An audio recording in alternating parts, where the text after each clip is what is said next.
Hello everybody, welcome back to my channel where skincare is all about progression over perfection because perfection doesn't exist. Today, I want to share with you a skincare routine made up from only The Ordinary products. Mainly because this is a super popular brand that's super affordable and easily accessible as well to most people. But I also want to clear up how I feel about The Ordinary, because whenever I make a video about why I don't use The Ordinary anymore, people are like, you're being paid by other brands to say you don't like The Ordinary, which I don't think is a thing in the skincare world. I know it's a thing in makeup. So, of course, The Ordinary are an iconic skincare brand that completely changed the world of skincare as we know it and how us as consumers look at ingredients. I feel like we all feel that little bit more knowledgeable just from knowing the ingredients that The Ordinary has introduced to us. As I said, they have some amazing products, some decent and some not so great, but they're all at a really affordable price. I personally, in general, am moving away from single ingredient products, or those that lack what I feel is a fuller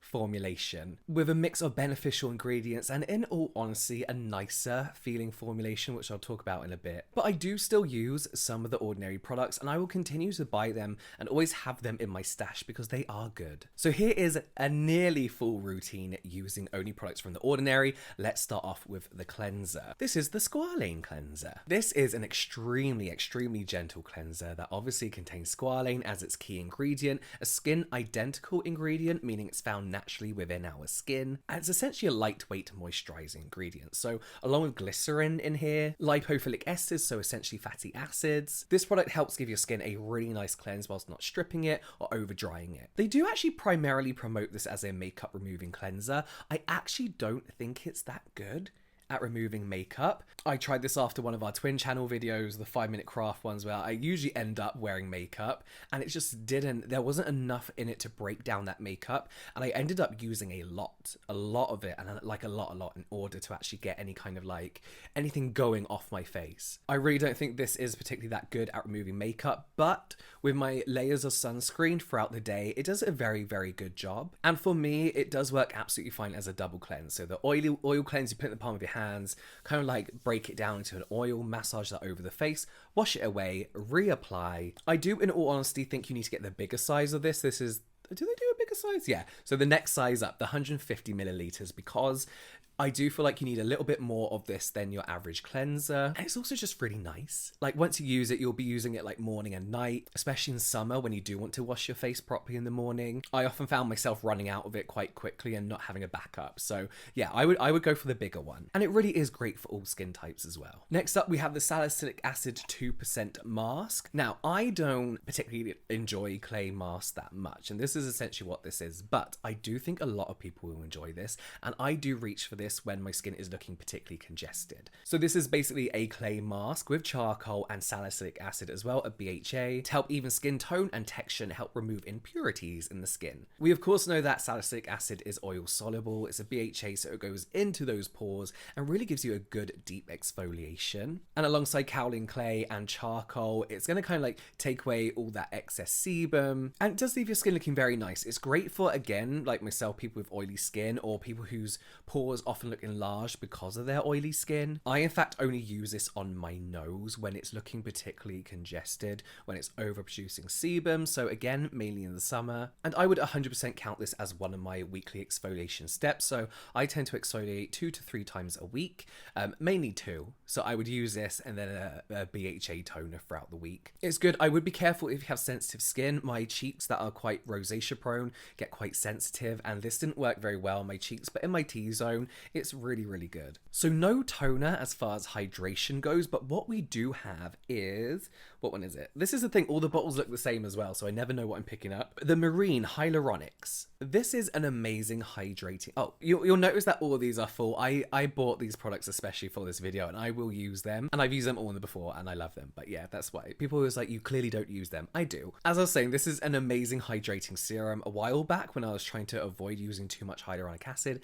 because I think my skin was kind of reacting a bit to it, this was recommended to me non-stop in the comments, and it's it's a really, really nice alternative. And it pretty much does the same job. It's temporarily plumping and hydrating. This contains marine-derived vegan water reservoirs, aka pseudoaltermonous exopolysaccharides. Basically, they act like hyaluronic acid, holding onto that hydration, that water. And then we have algae in here, which is going to help trap all that in and leave you with this nice kind of very lightly moisturized feeling on the skin. We also have fermented ingredients in here, so that's kind of like your anti-aging ingredient. Nice barrier repairing and protecting ingredients as well.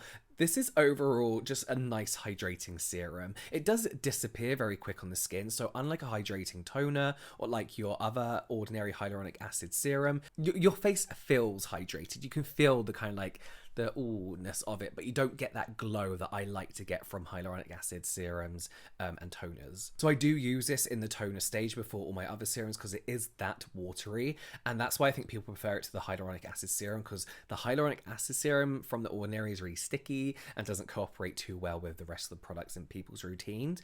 This does have salicylic acid in and citric acid, but I believe they're serving other purposes within the formulation. I don't think they're in there for exfoliation at all. Quite low doses, so this is absolutely fine to use every day alongside your other exfoliants as well. I like that. It's good. It's good. I kind of just wish it was like a toner. Oh, next up we have alpha-arbutin 2% plus hyaluronic acid. Alpha-arbutin is an ingredient I know for me will effectively help fade dark spots, hyperpigmentation, usually left from a spot that I've picked, as well as to help even out my skin tone. You can use this all over. It's not going to change your skin color. I get asked that a lot with alpha-arbutin. It's not going to do that. But what you probably would want to do instead is just use it as a direct spot treatment on the areas of hyperpigmentation that you want to concentrate on. Drop in the morning, drop in the evening usually does the trick for me. It's a good product. It takes time. It does take time, like with anything, to see results, but I do find that this really kind of like boosts alongside using AHAs. Azelaic acid I found quite useful recently as well. Oh, I was going to talk about that but I hate this product, but it's good. It's good. It's just easy, very matte.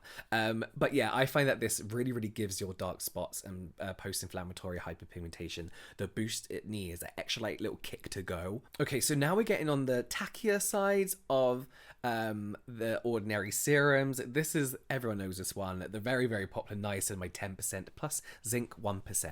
We all know what this is good for, right? Niacinamide has a whole list of benefits. Skin barrier health, evening out skin tone, dark spots, redness, helping to balance out sebum production, generally overall brightening your skin tone. Then we have the zinc in here, which is great again for helping control excess sebum production and with little breakouts as well. For me, this is the serum along with Neogen's microferment essence that really introduced me to niacinamide and did, in all honesty, transform my skin from often quite dull to brighter and a lot healthier looking and a lot, not shinier, but I feel like my skin looks like it's awake now. The majority of people can use this safely twice a day, but a lot of people do complain about getting a tingling sensation from this product. Now, niacinamide is effective at 5%. You don't really need to go to a 10%, so this is essentially a higher strength niacinamide serum.